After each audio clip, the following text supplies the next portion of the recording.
What is up, guys? It is the Sound Alchemist, and I'm here with Gersh1. And today, that was very guttural, Gersh. Today we're back at it. Yeah. Mm-hmm. Today we're back at it, answering your questions in another episode of For the Greater. This is a video series where we answer the questions left by you, the viewer. If you have a question for us, comment down below. Put question in front of your question because we get those questions first. That is what Marcel Goussard did, and he has a question for the Sound Alchemist. He asks, how does the Chaos God of the Greater Good look like? There is no imagery of him. Yet. I mean, it's been confirmed / not confirmed, because we don't know if it's like a for realsies God of the Greater Good. Because as far as I know, Tao don't really register in the warp. And they haven't been alive as a race long enough for all these minuscule emotions of the Tao to coalesce into a god. To me, it just doesn't make sense.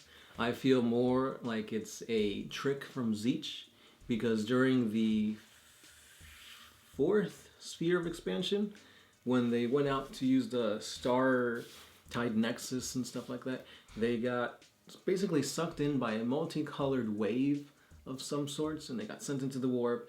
They saw some pretty psychedelic images, Tzeentch, and then they got spat back out. And because of that, the Tao that were, basically influenced by all this, they're super xenophobic. They freaking led a revolt against Vespids, Kroot. They basically can't work with any other alien auxiliaries besides the Tau. So they're pretty effed up. And this all just screams Tzeentch to me. I don't think it's a greater good chaos god, because why would a god of the Tau work against them? Or maybe he's trying to tell them something. I don't know. To me, it just sounds like Tzeentch. But check out the 40 facts on the Chaos God, right? Or the Tau Chaos God. Pretty interesting.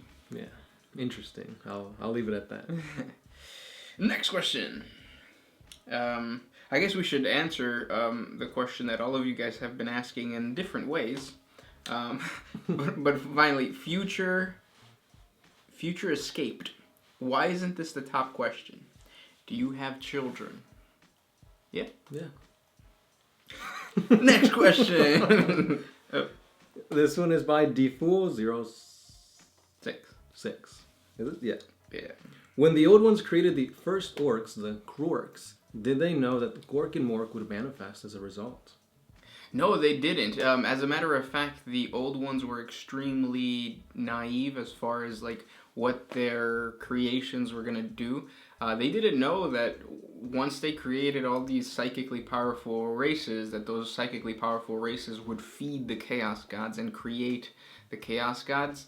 They didn't even know that the entities called the Enslavers existed. It was because there were so many psychic beings like the Krorks, the Eldar, and all that stuff, that these enslavers ended up popping out of their minds and enslaving them. And that's why they had to get out of the galaxy. It wasn't because of the Necrons. Technically, the Necrons won the war in heaven, but not because of it wasn't because they were better fighters. It was because the Old Ones kind of screwed themselves over and created a disease for themselves, basically. So no, they did not know of Gork and Mork or anything like that. And it seems like they didn't really even care about their offspring or whatever you want to call them, their creatures, because they just left. Yeah. And they were like, yeah, fend for yourself, Krorks. Fend for yourself, Eldar. They did a pretty good job. Yeah.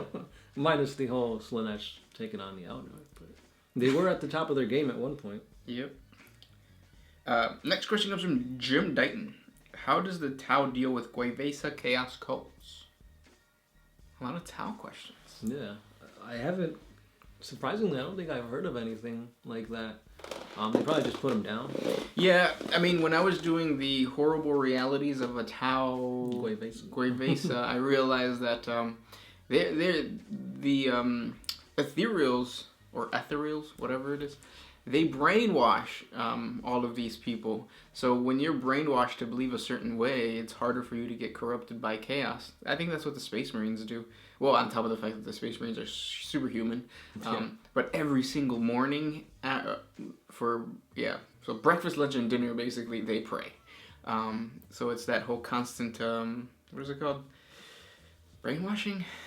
that really, like, pushes you away. So Guevesa Chaos cults are rare, and if it does happen, I'm pretty sure, like you said, just kill them. Again, they're not Tau, so they're not treated as highly as a Tau would. So if they see, this guy's been carving weird symbols into his forehead, get rid of him. Kill him. For the greater good. Shoot him in the jetpack. Next one. This one's by Michael. How? Is it illegal for the common Imperial citizen to create new tech? Or is it okay, unless the Mechanicus finds out? It's very rare that they actually create new technology. The Imperium is in a weird spot where they're super technologically advanced, but at the same time, they're regressing. So they have the ability you have the ability to live forever, because you could just get augmentations, but it's hard for you to like turn on a toaster. Like it's weird. It's a weird society to live in. Hashtag brave little toaster. Yeah. Next question comes from Jim Dighton again. Are Guevesas capable of birthing psychers? If so, what does the Tau do with them? Poke them with sticks. Yeah. Like, why is this one all glowy? Yeah. Again, most of the time we don't hear about psychers in the Tau-controlled space. I don't know. They probably kill them. Yeah. I do... GW has the ability to really explore the Tao Empire because they have, like, different auxiliaries. They have an auxiliary that's basically a cloud polar bear. Yeah, he's the psyker. Or isn't he, like, the navigator for them? The navigators, yeah. But, like, I'm pretty sure they can detect the kid who's, like, going to end up being a psyker. And he's like, hey, that kid is going to be trouble later on. So either do something now or whatever. But you don't ever think that the Tau or the Ethereals ever maybe try to draw up a plan to use him as a weapon or use that psychic ability? I think they're too scared of it actually, like, unraveling their whole brainwashing and mind control thing, that they're like, yeah, let's not take any chances. It is kind of cool, though, to think, like, giant floating polar bears, like, play a certain role within the empire of the Tau. That's what they should do. Just do an auxiliary codex, or even just a book of, like, these are all the races in the Tao Empire, this is what they can do. Yeah. You can use them as mercenaries. Yeah. With anything else. Put them in the Blackstone Fortress. There you go. Next one. This one is by the Cabinator 199. So the Primaris flesh and muscle can really be turned into... can the Primaris flesh and muscle be turned into steel? And if so, are they technically cyborgs? No, it's not like... So when you go through the Primaris process, your muscle fibers become as hard as steel. It's not actually steel. So technically they're not cyborgs because it's still organic, although like super genetically modified. Next question comes from Simon Modig. Which Space Marine chapter is most liberal, progressive, open-minded, as opposed to conservative, intolerant? Salamanders? I was going to say the Tau, just because we've had so much Tau-ness in this video. Oh, no, but it says Space Marine chapter. Oh, the Tau. Has there ever been a Space Marine chapter that worked with the Tau? Didn't the Imperial Fist work with them in some story? Because there's a bunch of images of, like, Imperial Fist talking to, what is it, Watercast? Who's the politician? Watercast. But I don't know what the whole scenario is.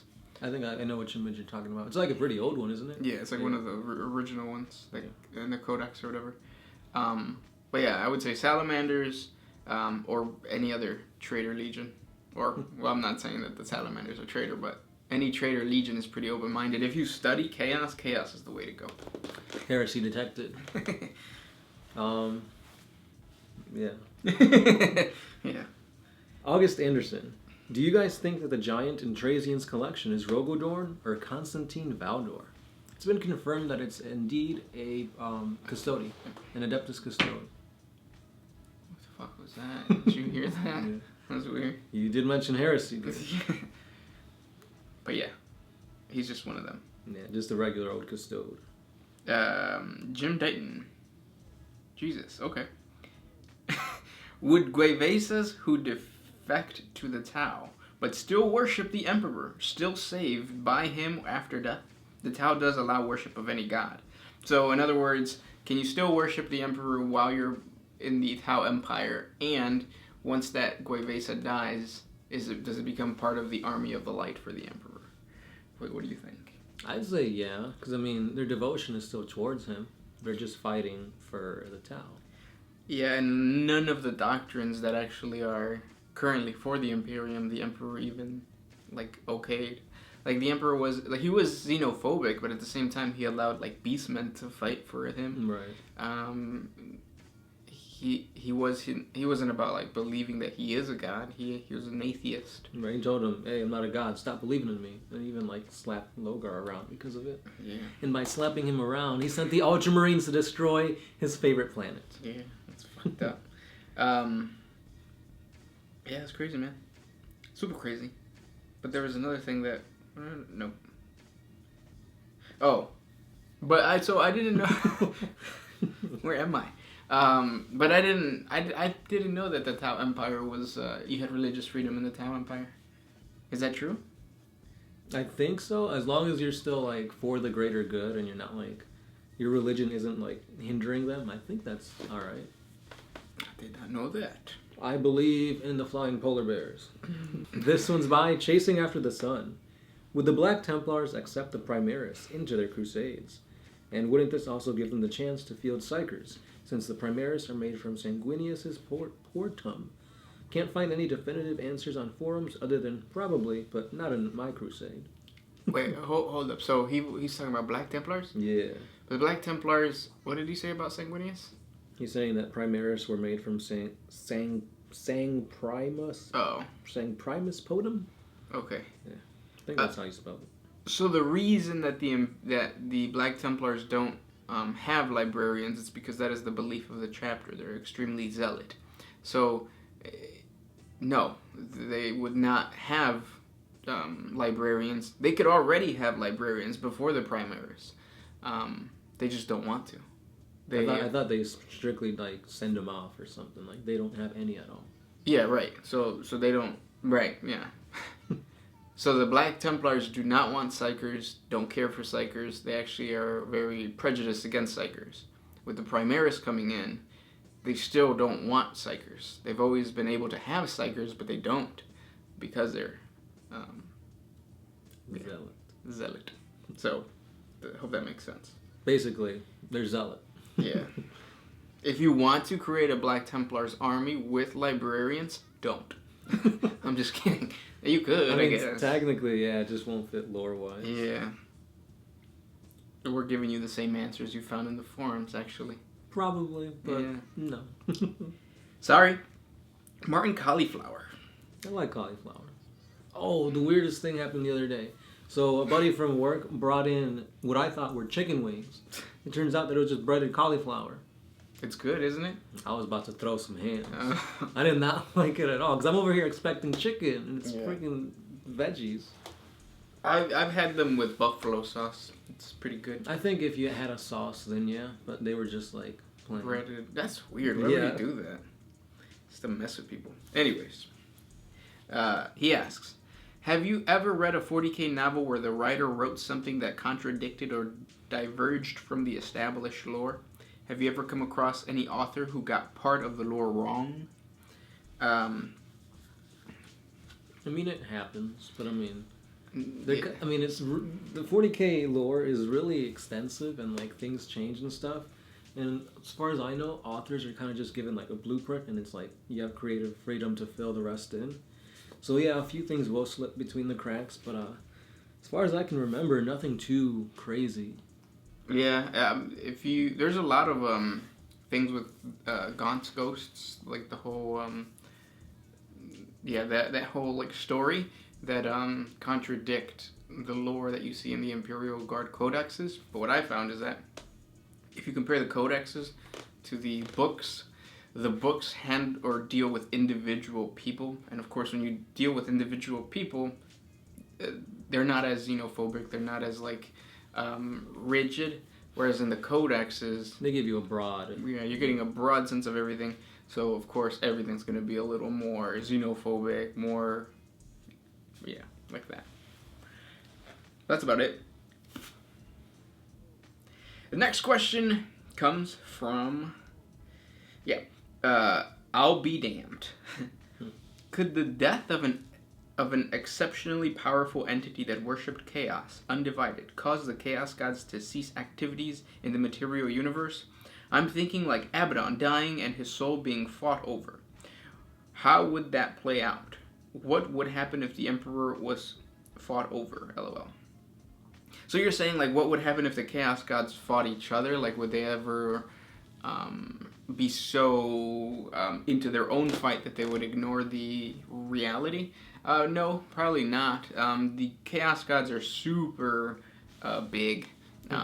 Super big. They're big. They're constantly fighting now. If Abaddon were to die and they wanted to fight over his soul, it wouldn't really affect death, destruction, and pain that goes towards the Imperium. If anything, it would just amplify it. Could they ever fight for the Emperor? Maybe. That'd be a cool story. That'd be a cool way to bring him back. I don't know why, but I just been picturing, like the 4 Chaos Gods, like each one grabbing onto like an arm and a leg, and they're just like, mine. Yeah, basically. I see. And the Emperor's like, chill, there's enough for me to go around. And then he like winks at Slanesh. He's like, grab my third leg. Oh. Last question, what you got? Let me see, is there a good one? Oh, let's talk. Do Imperial Guardsmen play with their dongs? The reason I'm asking is, this is a silly question, but Imperial Guardsmen don't have a lot of space of their own, nor do they have free time. They're still human, though.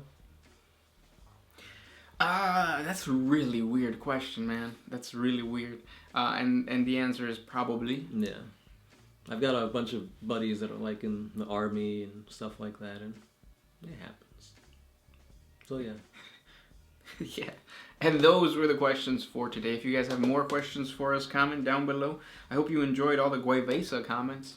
A lot of Guevesa and Tao, so let the memes commence. Yeah. Don't forget we have a Patreon. Don't forget that we have an Instagram, a Facebook, and yeah. There also should be a giveaway going on our Facebook page sometime this week, so keep your eyes peeled for that. So head on over to there. I'll make a post, like, comment, and then I will pick one of the commenters from there. Hopefully, the winner will be announced next week. That way you can get it before Christmas. Yeah. I didn't think about that. Yeah, with that said, this was Gershwan. Sound Alchemist, and we are out of here.